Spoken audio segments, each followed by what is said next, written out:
1 सितंबर 2025 से immigration and foreigners act को लागू कर दिया गया है। अब ऐसे में विदेशी अगर भारत में आते हैं, ठहरते हैं या यहां से जाते हैं तो इसके लिए कानूनों की एक नई रूपरेखा इंटीग्रेटेड रूप में सामने आई है। इंटीग्रेटेड या कंसोलिडेटेड रूप इसलिए कहा जा रहा है क्योंकि अब तक इसके लिए जो कानून थे वो बिखरे हुए थे, कुछ कानून बहुत पुराने थे, तो उन सभी कानूनों को समेकित रूप से एक जगह इकट्ठा किया गया है और एक नए कानूनों की तरह रूपरेखा दी गई है। तो आइए विस्तार से बात करते हैं इसी विषय पर। नमस्कार, मेरा नाम है अमिताभ और दृष्टि आईएएस की इन न्यूज श्रृंखला में स्वागत है आपका।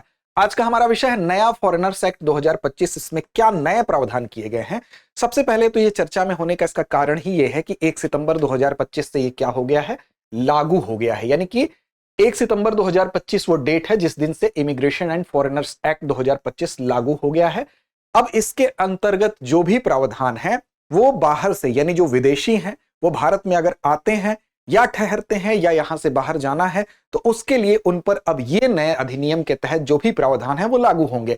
अब यहां पर सरकार ने जो नए नियम और आदेश इसके अंतर्गत जारी किए हैं उसमें कुछ छूट भी दी गई है, कुछ कड़े प्रावधान भी किए गए हैं। वो क्या है, डिटेल एक एक करके इसमें से समझते हैं, क्योंकि इसमें पुराने कानून जो थे वो काफी पुराने कानून थे, कुछ आजादी से पहले के कानून थे। अब ऐसी दशा में उनको समेकित करने की जरूरत क्यों पड़ी, यानी कि उनको कंसोलिडेशन उनका क्यों जरूरी हो गया?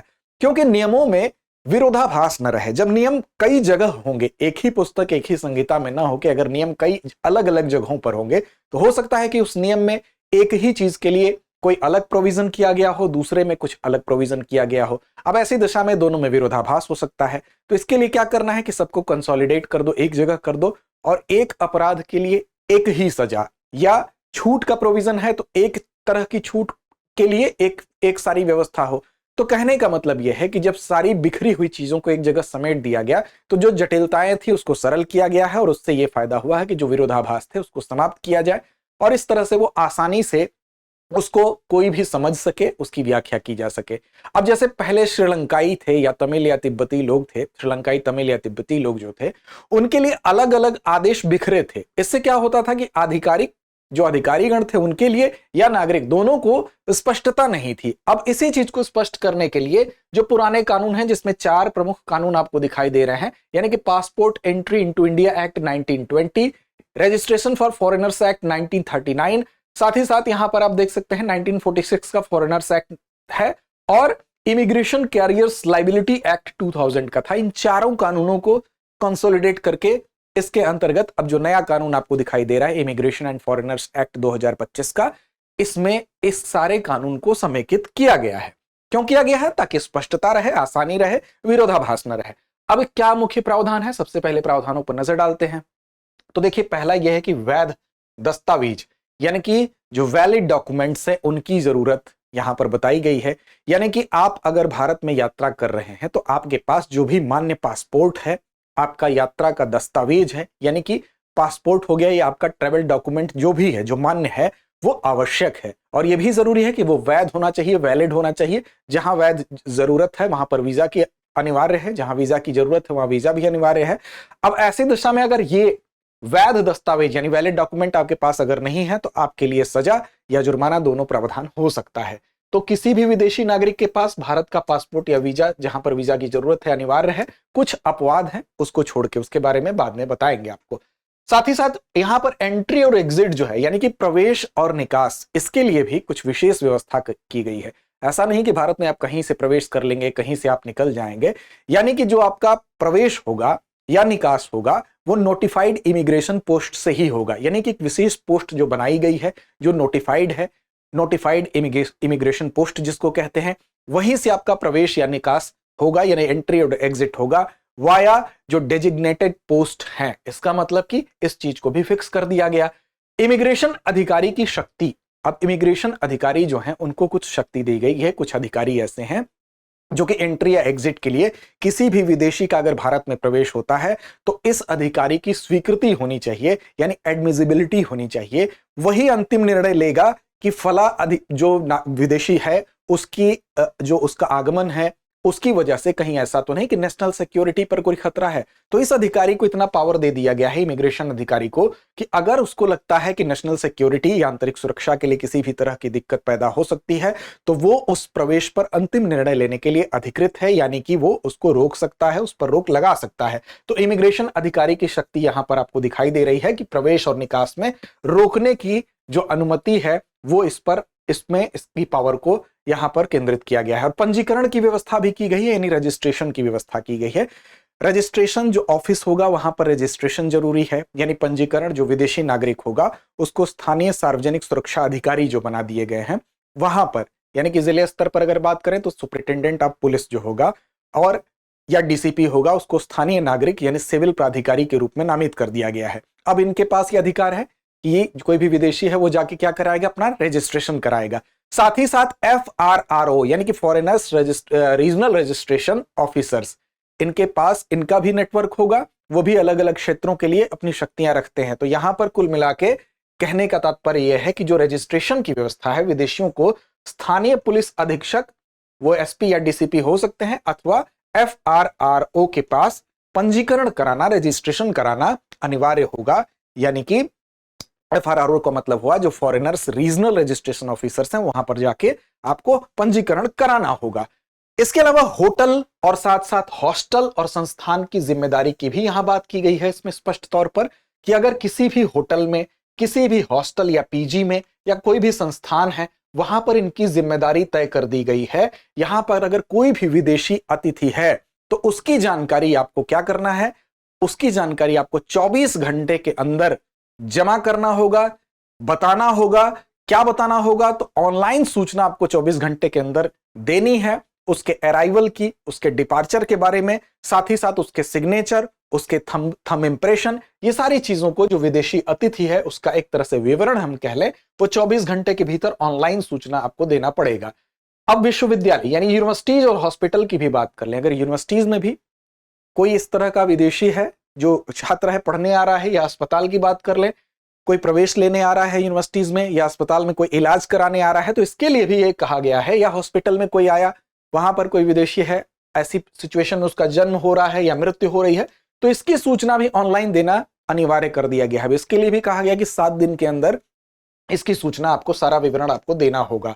सुरक्षा कारणों पर कुछ जगहों को बंद करने का अधिकार भी दिया गया है। यह कहा गया है कि अगर ये लगता है कि कोई क्लब ऐसा है या कोई रिजॉर्ट ऐसा है या कुछ अन्य स्थल ऐसे हैं जहां पर किसी विदेशी, हम कह सकते हैं, उसकी गतिविधि हो रही है, विशेष रूप से आने वाला जो विदेशी है वो संदेहास्पद लग रहा है कि वो किसी रिजॉर्ट में ठहरा हुआ है, वो किसी क्लब में आया हुआ है, वहां पर उसकी गतिविधि है, और अगर स्थानीय जो प्राधिकारी हैं उनको संदेह होता है तो उस क्लब, रिजॉर्ट या अन्य स्थल को बंद करने का पावर भी यहां पर दे दिया गया है। इसके अलावा कुछ ऐसे रेस्ट्रिक्टेड जो प्लेस होते हैं, या रेस्ट्रिक्टेड या संरक्षित स्थान जो होते हैं, या प्रतिबंधित क्षेत्र जो होते हैं, जैसे मान लीजिए कि कोई डिफेंस से रिलेटेड कोई सेंसिटिव एरिया है, या कुछ ऐसे संरक्षित क्षेत्र होते हैं, बॉर्डर के आसपास कुछ ऐसे सेंसिटिव क्षेत्र होते हैं, तो स्थानीय स्तर पर यहां पर अगर वो संरक्षित क्षेत्र जो है वहां जाने के लिए अब विशेष रूप से एक परमिट की जरूरत होगी। बिना परमिट के ऐसी जगहों पर कोई नहीं जा पाएगा, तो ये चीज भी इसमें प्रावधान कर दिया गया है। तो ये कुछ मुख्य प्रावधान है जो यहां पर आपको बताए जा रहे हैं। अब इस अधिनियम में क्या नया है, नए प्रावधान के तौर पर क्या है? देखिए, नया यह है, सबसे बड़ी बात यह है कि नया तो ये है कि जो रिकॉर्ड भेजने की बात की जा रही है वो डिजिटल रिकॉर्ड भेजने की बात की जा रही है, यानी कि बहुत जल्द सूचना एक पोर्टल पर पहुंच रही है। यानी कि कहीं भी किसी भी जगह पर अगर कोई ठहरा हुआ है, चाहे वो आपका होटल हो, चाहे यूनिवर्सिटी में हो, चाहे हॉस्पिटल हो, उसकी सूचना डिजिटली कहां पहुंच रही है, ऑनलाइन पोर्टल ऐप पर पहुंच रही है, जिससे कि क्या हो रहा है, एक मजबूत डेटाबेस तैयार हो रहा है। अब एक जगह से ही हम कई जगहों की मॉनिटरिंग कर सकते हैं, हमको पता है कि किस जगह पर कौन विदेशी की एंट्री हुई है, ठहरा हुआ है, कोई जन्म हुआ है, इलाज करा रहा है, सारी जानकारी आपको डिजिटल रिकॉर्ड में यहां पर उपलब्ध होगी। इसके अलावा जुर्माने की भी व्यवस्था की गई। बहुत बार ऐसा होता है कि कानूनी दांवपेच के चक्कर में कुछ मामले बहुत लंबे खिंच जाते हैं, तो यहां पर जिस चीज में लगता है कि वैसा अपराध नहीं है जिसमें जुर्माना लगा के छोड़ा जा सकता है, तो बहुत लंबी जो प्रक्रिया है उसको शॉर्ट किया जा सकता है। यानी कि जुर्माने की व्यवस्था यहां की गई। उल्लंघन अगर हो रहा है किसी कानून का तो 10,000 रुपए से लेकर 5 लाख रुपए तक के जुर्माने का यहां प्रोविजन कर दिया गया है, जिससे कि एक बहुत लंबी खींचने वाली प्रक्रिया को शॉर्ट टर्म में जुर्माना लगा के उसका निस्तारण किया जा सकता है।